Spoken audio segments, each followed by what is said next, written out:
भारतीय संस्कृती ही जबरदस्त आहे मित्रांनो. आपल्यामध्ये प्रत्येक गोष्ट ही इमॅजिनरी लोकांना समजावी यासाठी तयार केलेली. आपल्यामध्ये ब्रह्मा विष्णू महेश असे त्रिदेवांचं महत्व सांगितलंय.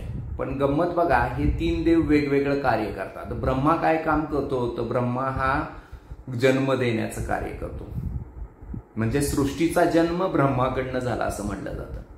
विष्णूचं काम काय आहे तर विष्णूचं काम हे आहे की आहे ते जीवन सुखकर करणे, आणि त्या पद्धतीने सांगतोय. आणि महेश म्हणजे शंकर हा विध्वंस करतो, म्हणजे ज्यावेळी अतिरेक होतो एखाद्या गोष्टीचा त्यावेळी त्याचा विध्वंस करण्यासाठी शंकरांना अपॉइंट केलं जातं.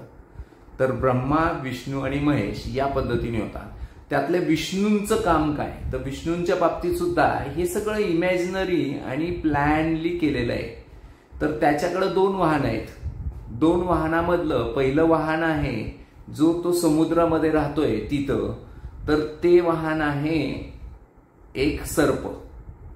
आणि ज्यावेळी तो जमिनीवर असतो त्यावेळी त्याच्याकडे वाहन आहे गरुड.